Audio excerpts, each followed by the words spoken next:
안녕하십니까. 분양식품 브리핑 권 팀장입니다. 앞에 영상에 소개해드렸던 화양지구 힐스테이트 영상이 많은 반응들이 주셔서 감사드리며, 이번에는 조금 더 이제 관망하고 있는 분이나 아직까지 그 투자에 움츠렸던 분들을 이제 소개시켜드리기 위해서 제가 추가 영상을 올리게 되었습니다. 자, 경기 서부권의 탈피, 천지개벽 수준의 변화, 그 변화의 시작을 알리는 화양지구, 그 중에서도 얼굴을 담당하는 평택 힐스테이트 화양이 4월 1일 선착순을 시작으로 분양률을 현재 58%를 넘긴 지금 아직까지 이 침체기와 이 금리 인상 때문에 고객님들이 많이 움츠렸잖아요. 힐스테이트가 무이자, 중도금 무이자를 선언했다는 점과 그리고 이 부동산의 저점 구간에 이 많은 호재를 대기하는 이 평택 서부권의 화양지구, 이 부분을 많이 보신다면 나의 투자성을 조금은 더 캐치를 하실 수 있습니다.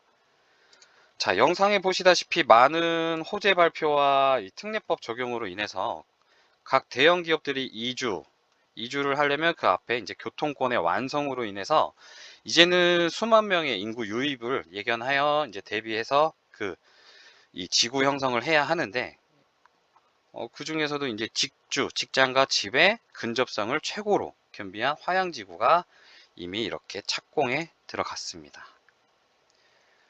자, 이 화양지구는 84만 평의 면적을 자랑하는데, 그 84만 평은 여의도 면적이 86만 평을 갖고 있고요. 여의도 크기 하나가 이 평택 서부권을 이제 들어오는데, 인구를 거의 뭐 5만 3천 명 수용할 수 있는 2만 가구가 들어온다라는 점. 그 앞에 38번 요 국도를 이제 끼고 있는 이 힐스테이트는요. 총 2만 2천 평 부지를 갖는 아파트 14개 동에 총 1571세대가 세워집니다.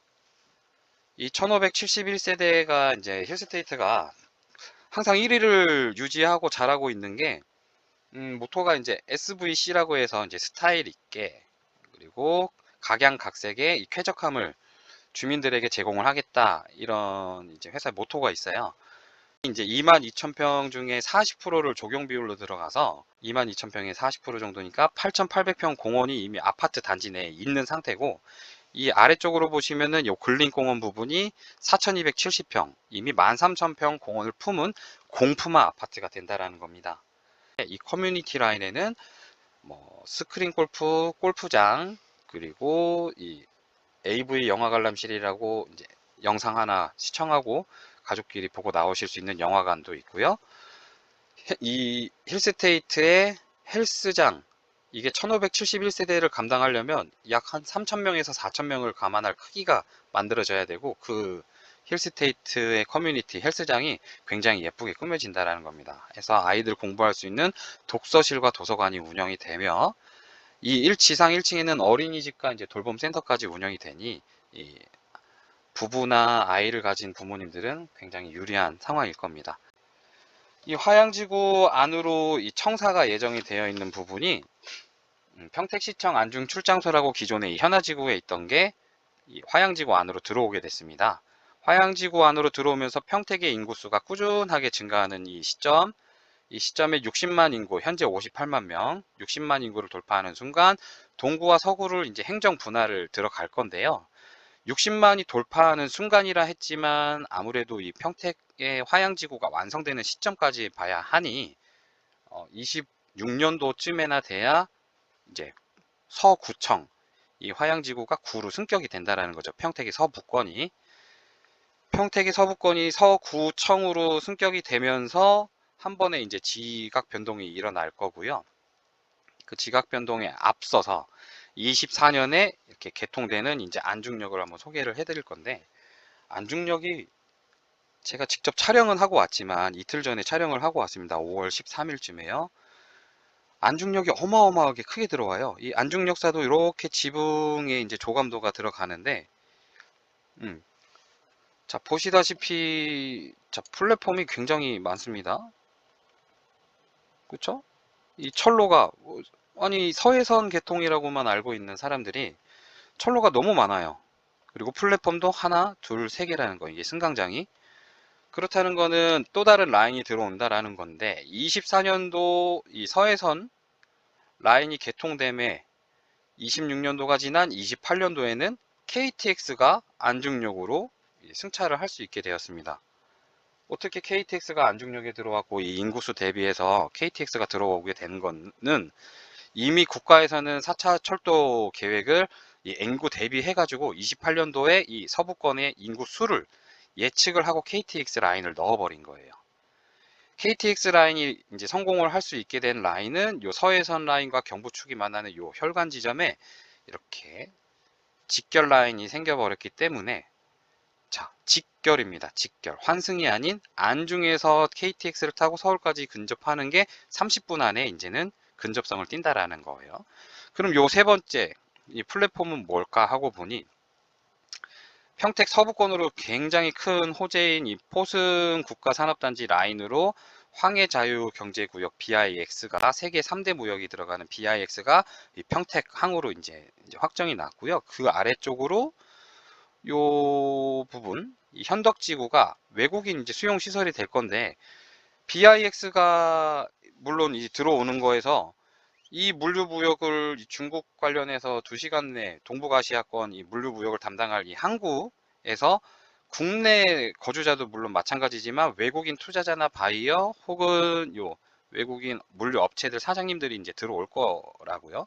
그래서 이 조성되는 게 현덕지구고 요게 이제 차이나타운으로 건설이 되는 거예요.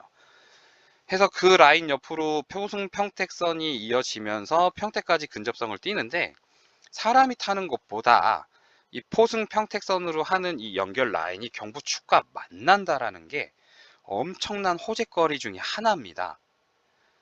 고객님들이나 이 구독자분들 영상 시청하는 분들은 서해선과 서울 직주 근접성을 따지는 KTX를 크게 보겠지만 저희 이제 부동산 관련되는 이 물동량이나 이런 거를 봤을 때 포승 평택선과 경부축이 만난다는 기존에는 이 고속도로를 이용해서 무역을 평택항으로 뿌렸다라 치면 지금은 이 경부 철도로 이용해서 철도망 교통으로 쫙 이 평택으로 전부 뿌릴 수 있게 됐다라는 거예요.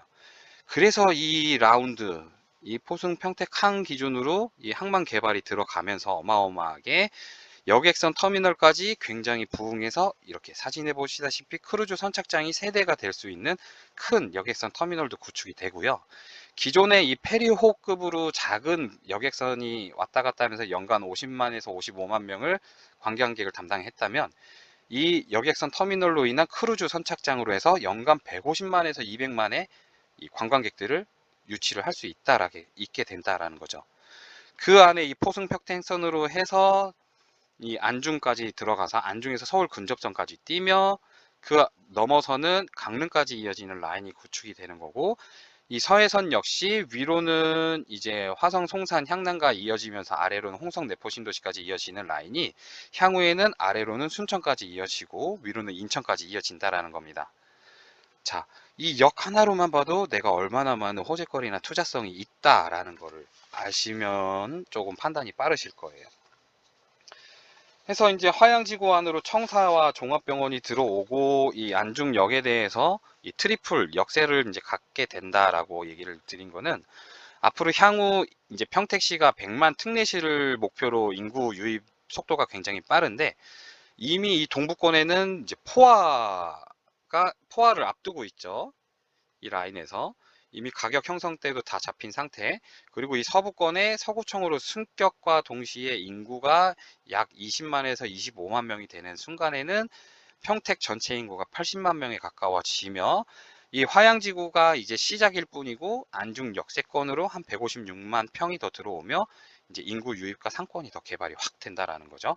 이미 교통권과 직장, 이 직주 근접성을 띠는 이 도시가 많은 이 인구 밀집을 가지면서 발전이 일어난다는 거죠. 해서 이 화양지구로 보면 좌위쪽으로는 이제 화성 기아 자동차가 15분 거리, 그리고 우측으로는 38번 국도를 따라 이렇게 고덕 삼성 반도체까지 이어지는 25분에서 한 30분 출퇴근 거리가 되고, 아래쪽으로는 삼성 디스플레이 아산 여기까지도 25분이면 이제 진입을 할 수 있습니다. 뭐 좌측으로 이제 수많은 기업들이 들어오는 이 포승의 이 평택항 라운드로는 뭐 출퇴근이 굉장히 가깝죠. 뭐 오토바이를 타서라도 뭐 한 5분 정도 거리가 걸리지 않기 때문에 이 직주근접성을 띠는 그 중에서도 화양지구에서도 힐스테이트가 이 38번 초입에 붙어 있다라는 점. 학교가 화양지구 내에 초등학교 4개, 중학교 2개, 고등학교 2개가 배정받는 만큼 아이들 학교 걱정도 없고요. 이 힐스테이트 브랜드 가치를 굉장히 크게 생각하시는 여러분께서는 빠른 문의를 보셔서 계약을 하시면 될 것 같습니다. 무이자입니다. 자, 이 역세권을 이제 다 본 상태에서 이제 집을 한번 보게 될 건데, 집은 제가 따로 유니트 촬영을 했지만 이 유니트 촬영보다 이 360도 화면 돌리는 게 더 보기 편하시더라고요. 84A 타입이 900세대가 넘기 때문에 84A 타입을 제가 이제 소개를 먼저 드릴 건데, 신발장의 좌우측으로 이 현관 팬트리와 신발장을 보여드렸고, 처음에 보이시는 요 공용 화장실을 보시면은 그냥 깔끔합니다. 역시 힐스테이트가 자재가 조금 틀리다라는 점을 많이 보실 수 있고, 물론 제가 영상과 이 대화로는 설명을 드리겠지만 무엇이든지 직접 눈으로 와서 확인을 하시는 게 와 소리 날 만큼 역시 힐스테이트다 라는 점이고요. 이 작은 방, 포베이 중에 작은 방에서는 이 확장이 들어갔을 때 보이시는 이 붙박이장이 이제 무상 서비스로 들어가고요. 확장을 했을 때 이 위 천장 쪽으로 보이는 이 에어컨 어디든 그렇지만 이제 옵션 선택에서는 이제 들어갈 수 있고, 이 작은 방 두 번째 방에서도 역시 확장이 들어가서 방이 꽤나 넓어 보입니다. 이제 이 방과 방 앞에 이 복도 앞에 이제 복도 팬트리에는 공간이 이렇게 시스템 선반이 다 되어 있고, 제가 이 영상에서 보는 거와 실제로 보는 거의 차이를 지금 제가 만들면서도 많이 느끼네요. 집을 굉장히 넓게 잘 빠졌거든요. 주방과 이 거실을 보면 이 아일랜드 식탁이 들어가는 것도 확장이 들어갔을 때는 아일랜드까지 그냥 설치가 되는 거고요. 굉장히 넓게 주방이 층고도 높고 잘 빠졌습니다. 다용도실에도 이렇게 건조기와 세탁기를 다 들어갈 수 있는 크기만큼 잘 되어 있고요. 제가 강조하고 싶은 거는 힐스테이트가 이 84 타입의 어느 모델하우스라 다 동일한 이런 거와 달리 제가 드레스룸을 보고 굉장히 깜짝 놀랐는데요. 드레스룸을 한번 보겠습니다. 드레스룸이 거의 방 하나 크기, 알파룸 크기만큼 굉장히 잘 빠졌어요. 이 드레스룸을 활용을 한다면 지금은 드레스룸이지만 그 아이가 아마 뭐 어리거나 아이 계획이 있는 분들은 이 자체를 조금 구조를 변경해서 방 하나로 알파룸으로 쓰셔도 될 만큼의 크기입니다. 굉장히 큰 드레스룸을 가졌고, 아니라면 2인 가족, 3인 가족에서 이제 사모님들이 이 드레스룸을 꾸밀 때 나만의 공간을 굉장히 잘 꾸미실 수가 있을 거예요. 그래서 드레스룸을 이제 와서 보신 고객님들이 다 거의 다 마음을 다 뺏겨서 계약을 하셨고요. 지금 이 계약 관련해서도 이제 뭐 계약금이 이제 1,000만 원, 초기 비용이 들어가는 게 1,000만 원과 발코니 확장비 10%가 들어가며, 이 계약금의 10%가 완료되면은 더 이상 들어갈 수 있는 무이자 26년도 3월까지 들어갈 돈이 없다라는 장점이 있기 때문에 전매까지 바라보는 투자자분들께서는, 다주택자분들도 이 전매를 바라보고 24년도 6월에 개통되는 서해선 시점에 맞춰서 전매 타이밍을 한번 본다라는 거와, 그리고 전매까지 이제 규제가 완화돼서 6개월로 단축된 게 4월 7일 날 발표가 국토부에서 났습니다. 해서 합법적인 이제 전매 프리미엄을 얻으실 수 있고요. 거기에 대한 양도 중과세가 없기 때문에 일반 세금만 조금 내고 내가 시세 차익을 그대로 누릴 수 있다라는 점. 거기에 보면은 첫 번째가 24년 6월에 이제 서해선 개통 시점에 맞춰서 25년도가 되면 화양지구가 거의 완성이 되는 시점이에요. 이제 기존에 선분양을 했던 아파트들이 입주하는 시기에 맞춰서 이 청사와 학교, 그리고 이 종합병원이 개원, 개통, 개장하는 그 시점에 한번 2차 이 전매를 한번 생각을 해 보시고, 세 번째는 26년도 당시에 내가 전세를 한 80%를 놓고 나머지 10% 금액으로 내가 취득을 했을 때 실거주 의무가 이제 폐지를 앞두고 있기 때문에, 실거주 의무가 폐지된 후 이 상태에서 28년도가 되는 KTX 오픈 시점에 시세 차익은 최소 한 1억 5천에서 2억 정도를 보시면 되겠습니다. 저는 최저 오름폭을 말씀을 드리는 거예요. 앞서 영상에 투자 점수 4.7에서 4.8이라고 말씀드렸지만 계속 터져대는 이 호재 발표에 저는 5점 만점에 5점을 다시 드리고 싶습니다. 자, 모든 문의사항은 위에 대표번호로 연락하시거나 아래 하단부에 보이시는 이 핸드폰 번호로 카톡 문의 혹은 문자 문의로 주시면 저희 상담원들이 친절하게 상담을 해드릴 거고요. 각 상담원들이 이제 배정을 받으신 분들께서는 이제 방문 예약은 필수로 들어가고 방문 예약을 잘 하셔서 좋은 동호수 남아 있을 때 잘 체크하시길 바라겠습니다. 자, 이상 분양 10분 브리핑이었습니다. 항상 시청해 주셔서 감사합니다. 많은 연락 바라겠습니다.